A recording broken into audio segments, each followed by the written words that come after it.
Hello and welcome to the final draft zoning webinar for Civil Plans Together.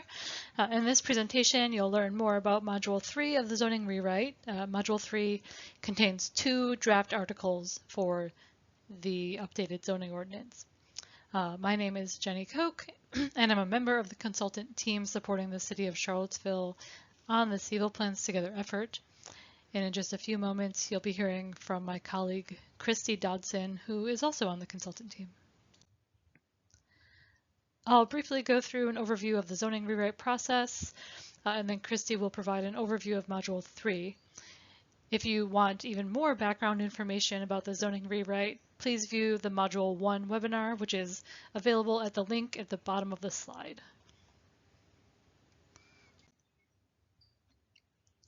This is a continuation of our community comment period where we're seeking input on the draft zoning ordinance.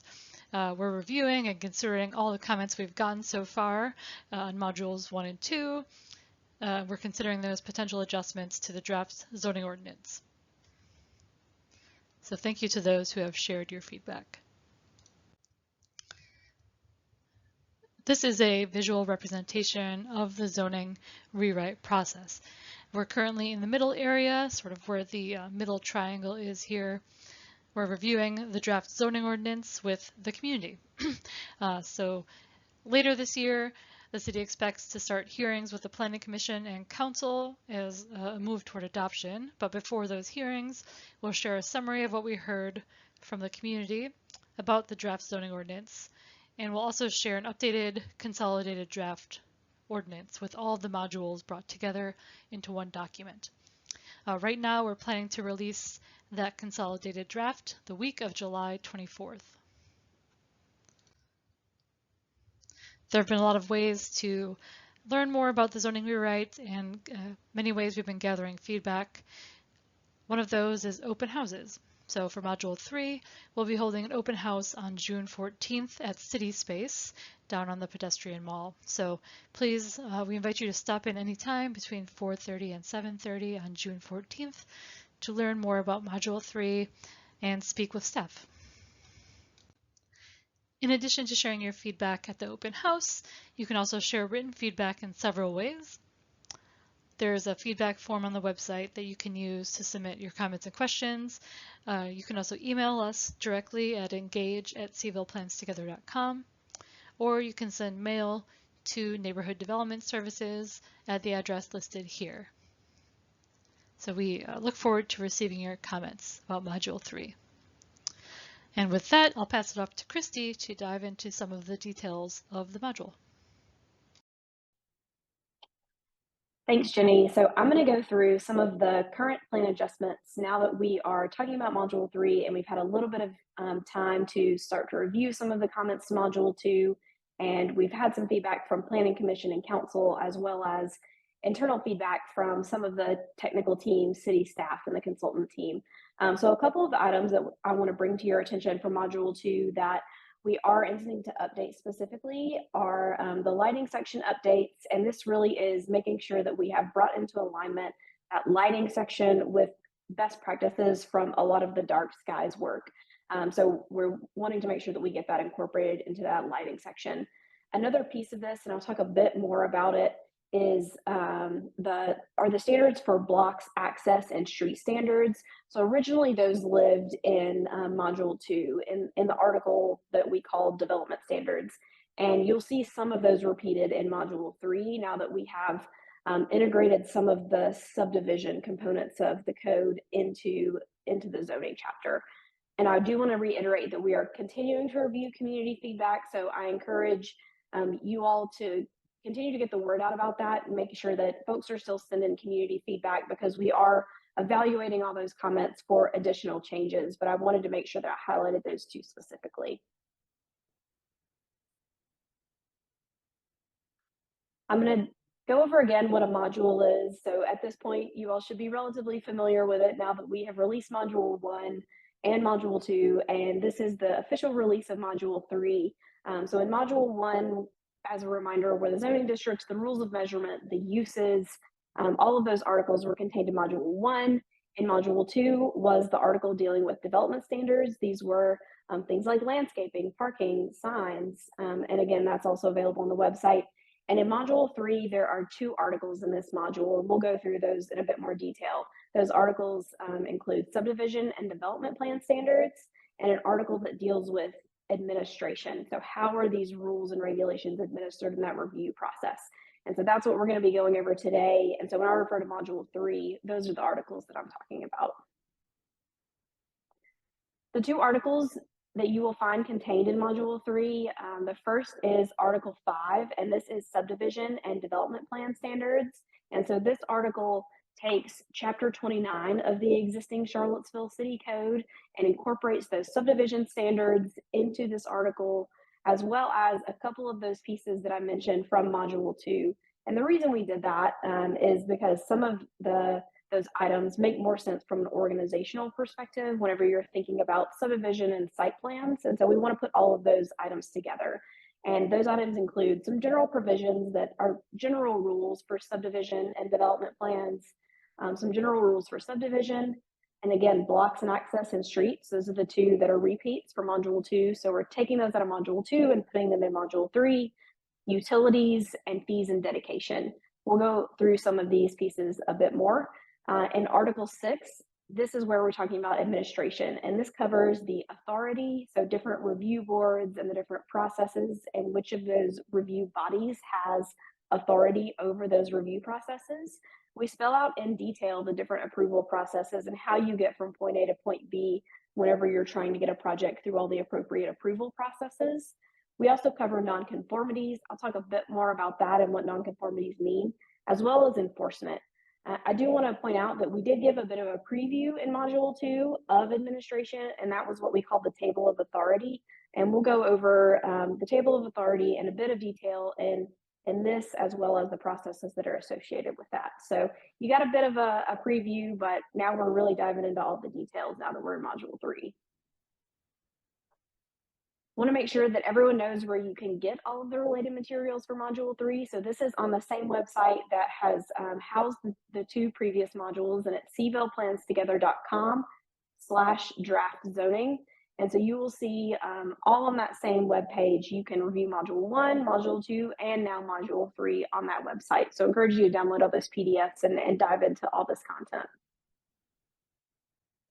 Once you do have that downloaded and you've navigated it a bit, I wanted to give you a couple points of orientation and some context. This module in particular is very technical.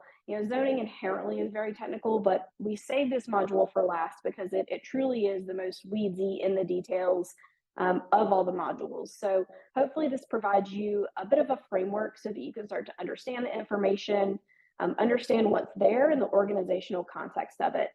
So you'll see a chart at the very beginning of Article 5, that's our subdivision and development plan standards article, and it really helps orient you to what types of projects need to be thinking about this article and reviewing the standards within this. And so you'll recognize this chart. It's the same format as the chart that's at the beginning of Article 4, which was our development standards. And the project types across the top are the same project types. So I would say with the exception of subdivision, so that is a new project type now that we're bringing subdivision into this chapter.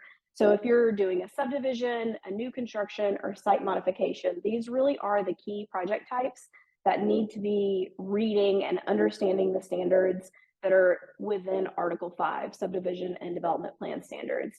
And so this chart is at the beginning of the article to help give you an understanding of when these standards apply and when you would really need to go review those standards in detail. So what are some of those key updates? I'm not going to go through all of them because again, it's very in the weeds, but I do want to highlight a couple things. The first is there will be standards for lots within this article, and I want to talk a bit about how that has a relationship with the zoning district. So if you remember way back to Module 1 in the zoning districts, there are standards for lots in that article, things like lot area, lot frontage. So that really tells you sort of the minimum widths, the minimum size that lots have to be.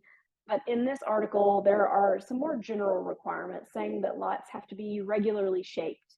And that just means that they're relatively uniform, that we don't have these sort of incongruent lot patterns from what is existing, or these oddly shaped lots that would be challenging to administer in the future. So setting a standard for generally creating regularly shaped lots, and also standards for things like saying that lots need to front on streets, making sure that we have that pedestrian and vehicular access. So it helps create a more orderly development pattern. So there'll be some general requirements for that.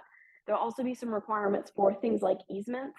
And a lot of this language is from the existing Chapter 29, and it sets standards for things like making sure that there is utility access for water and sewer lines and stormwater, those essential elements that need to get to the development to make them habitable spaces. And also standards for vehicular and pedestrian access, things like cross access, driveways, walkways. Some general rules around that will be included in the subdivision chapter. A couple of other things that will be included in this article. Again, I'll reiterate that blocks and access, these were standards that were in Module 2 in development standards. Those have been brought into into Article 5. So if you want to know more about those details, I invite you to go review the Module 2 presentation, but you will see those standards again in Article 5. The same with streets, and that has to do with streetscapes and sidewalks, things like that. Those were in Module 2 in the development standards, and those have also been integrated into Article 5. A couple of other things that you will find, some pieces from current code, from current Chapter 29, that's the current subdivision code for the city. Standards for utilities, those have been integrated into Chapter 5, and also standards for fees and dedication, and that really has to do with things like land dedication for public use, or infrastructure and utilities for public use. It's a lot of legalese that ties into state statutes that lives in existing code, and we've pulled all of that information into Article 5. So that should give you a bit of an overview of the information that is housed in Article 5, which is, again, our subdivision and development plan standards article. I'm going to move to Article 6 and talk about administration.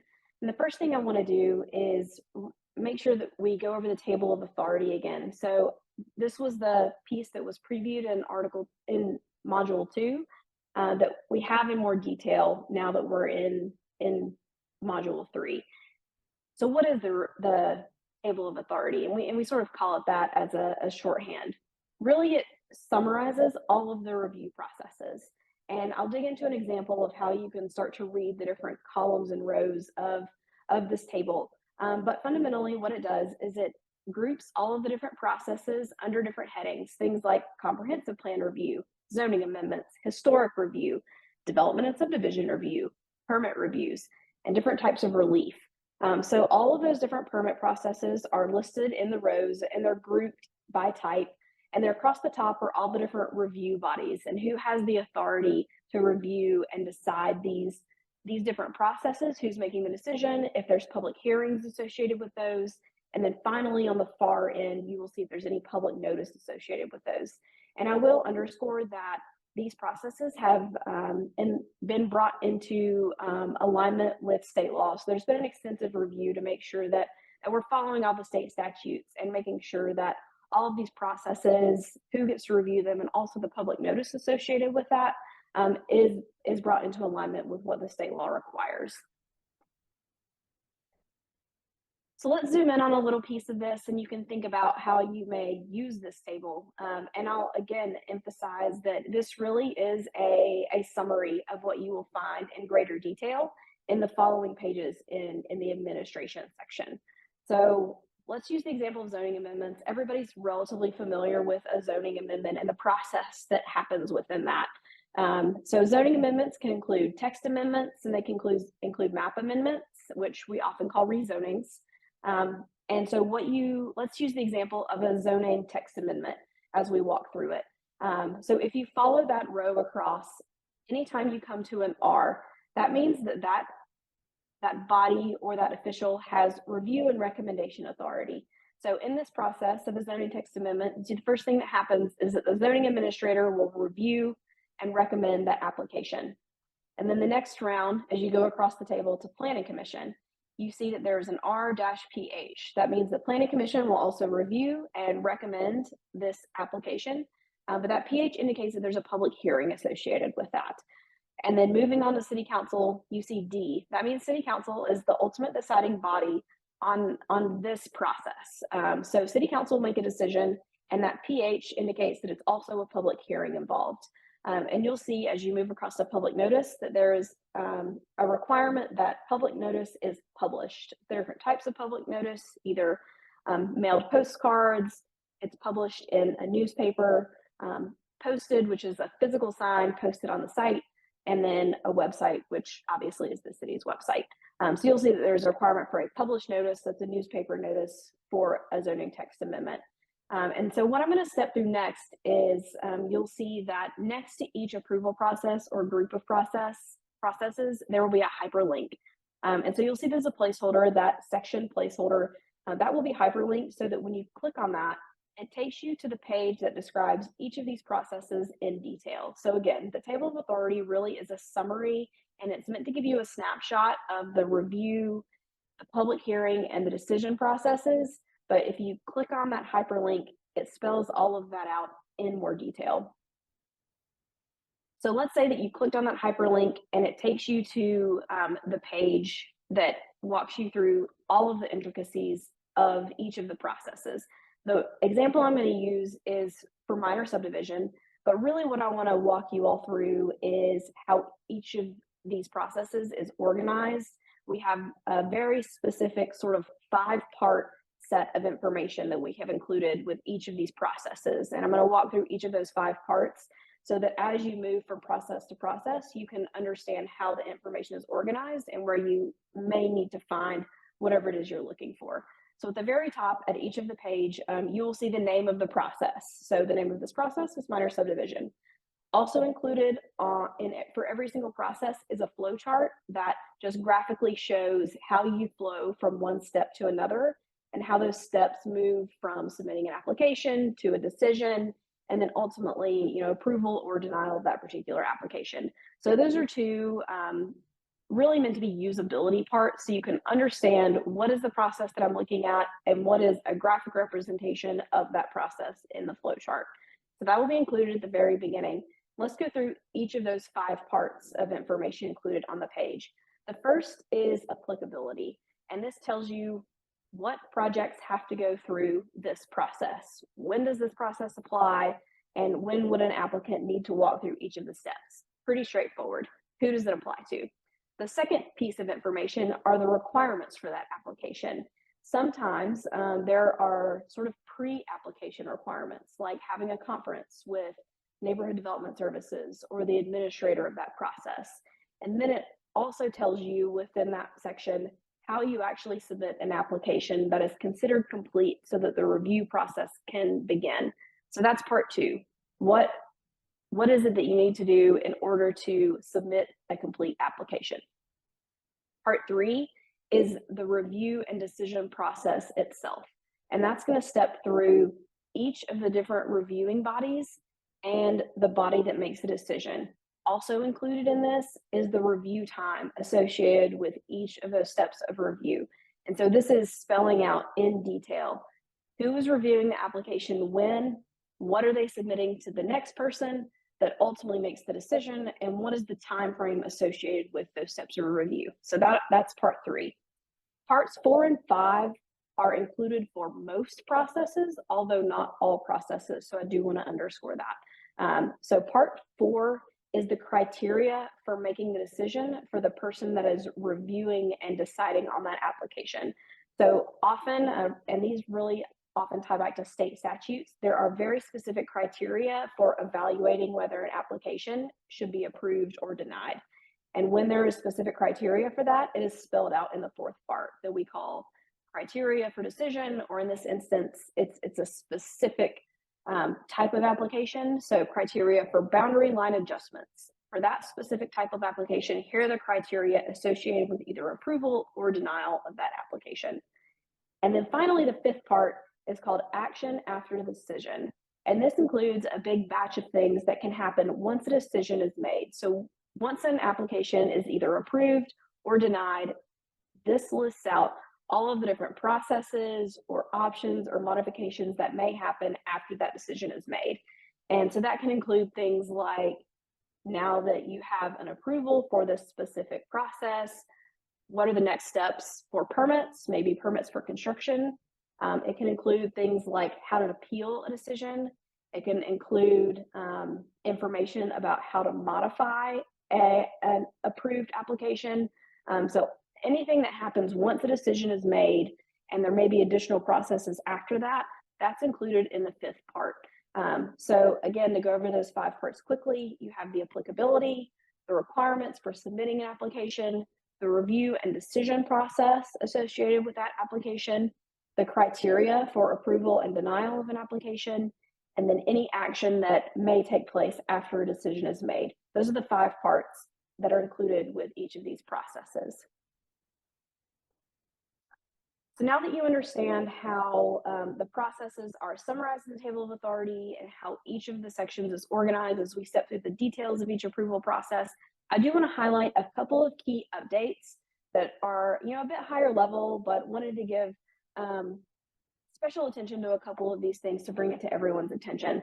The first is entrance corridors. So this is associated with the entrance corridor overlay district. And one of the proposals of this draft is that review would happen by the zoning administrator, and any decision that was made by the zoning administrator would get appealed to Planning Commission. So right now, Planning Commission is the deciding body for entrance corridors, and we're proposing to have that be a decision made by the zoning administrator. And to give you a bit of context as to why, these decisions for the entrance corridors are primarily made on the design guidelines for entrance corridors. And what the new zoning districts really do is it incorporates a lot of those design guidelines into the base zoning districts themselves. So the zoning administrator is already going to be reviewing those that zoning criteria. And so most of the review that currently happens under entrance corridors is going to happen anyways under the new zoning districts. And so that's why we feel like it makes a lot of sense to go ahead and incorporate that review under the zoning administrator, since they will be reviewing a lot of those things like building width, building height, how close it is to the street, what we call build to lines. Those are all things that are in the entrance corridor design guidelines that the zoning administrator will already be reviewing. Another thing we want to highlight is a bit of nomenclature and difference in process. And it's the idea of development plans versus site plans. And right now, there's a certain threshold where projects have to go through a site plan process. And those site plans often require a pretty extensive level of making sure that there are engineering details involved. And so the project has to be fairly far designed in order to get through that site plan process.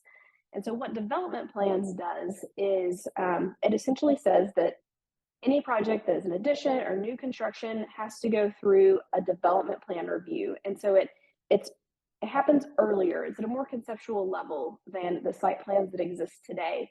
And it checks for zoning compliance specifically. And so it looks at the project at a conceptual level and checks things like, are the setbacks being met? Are the build to requirements being met? Is the building height meeting what it needs to meet?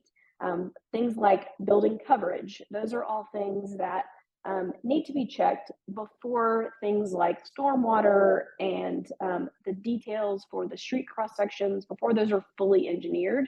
We want to make sure that everything is in compliance from a zoning perspective. And so that's what development plans does. It checks the project earlier on to make sure that it's meeting all of the requirements of zoning. And then once all of that check is complete, then the project can go through engineering details, get all the stormwater issues figured out that really exist outside of the zoning code. So it keeps zoning checks and requirements that have to be met for the zoning code in the development plan review. And then it keeps things like stormwater and building permits, which are in separate chapters of the city code. It puts that in a different bucket of review. And so we're wanting to make sure that we're reviewing the right level of detail at the right time to keep those design costs down for having to redesign a lot of projects that may be out of compliance. So that's a big one. Another one is a tree removal permit. So this is making sure that any parcel is in compliance with the minimum tree canopy. So currently there isn't really a mechanism. There is an existing tree canopy requirement in your existing code, and we are proposing to carry that forward. And what this tree removal permit does is it essentially puts in a check to make sure that when a tree is removed, that piece of land is still in compliance with the requirements of the code that exists today and will continue to exist in the code. So it's an opportunity for compliance check. Another piece is administrative modification. So as you know, in the proposed zoning ordinances, we're being a bit more prescriptive with things like building width, building height, where a building can be situated on a site. And an administrative modification allows the zoning administrator to approve up to a 10% modification to some of those dimensional standards. And those are for projects that have sort of unique sites or maybe some unique topography, heritage tree, something that is specific that makes complying with all of the new prescriptive zoning requirements a bit challenging. The zoning administrator can make small modifications to those requirements. And so it's below the threshold of what a variance is, but may need a slight modification in order for that project to meet all of the zoning requirements. And I do want to underscore that this is some dimensional standards. There are many other standards that this administrative modification does not apply to. And that includes things like density, height, the development bonus standards, and use standards. These are all things that cannot be administratively varied. I want to make sure that that's clear. Another piece of this too is there are some changes to the public process of how things are done today. And that primarily is to make sure that we're bringing the public process into alignment with all of the state statutes. And one of the key things of that is that community meetings will no longer be required before an application is submitted. And that's because state statute doesn't require that. I want to make sure that everyone was aware of that proposed change. I do want to highlight a couple updates to the sections that follow all of the processes, and that is the nonconformity section and the enforcement section. So the nonconformity section is something that you currently have in both your zoning and your subdivision chapters today. And this deals with standards for existing buildings, structures, existing lots, and even existing uses that existed before the adoption of the code, but aren't currently in alignment with the current standards. They somehow don't meet the current standards. And they've existed usually for quite a long time. And so they aren't in conformity with all of the requirements today. And this nonconformity section is important to understand if maybe you have some existing lot, building, or use, and you want to understand the rules for the ability to continue having that existing lot, building, or use, what changes are permitted under the code. So some slight modifications or changes are allowed, some ability to expand, what are the restrictions or the allowances there, and then also what can be allowed to alter, and also how can that building be replaced in the event of some natural disaster. So all of those rules are incorporated in the nonconformity section. And again, some of those are rules that you have today that are just reorganized into this chapter, and there are a few new ones that have come into alignment with your new proposed zoning districts. So I want to make sure that if you have concerns about anything that's existing that may not conform to the standards that we are proposing, you can find the rules for how to deal with those in this nonconformity section. And then finally, the enforcement chapter is a lot of legal language about how the standards of this code are actually enforced. And these are mostly incorporated from your existing subdivision and your existing zoning code into this new chapter. And there's a bit of cleanup in there and some realignment, make sure we're in line with state statutes. But if you are interested in understanding how the different standards of the entire zoning chapter are enforced, you'll be able to find that information here in Article 6 in the division entitled Enforcement. So that is it for our overview of Module 3. Thank you all for sticking with me in the most weedsy and technical module. Hopefully that gave you a bit of an overview and context to understand the content of this. And again, I hope you all take the opportunity to visit seedvilleplans.together.com/draft zoning and download all the content, dig into it, and that is the same website where you will also be able to submit any comments or suggestions you have, and we'll look forward to hearing from you about those. Thank you so much.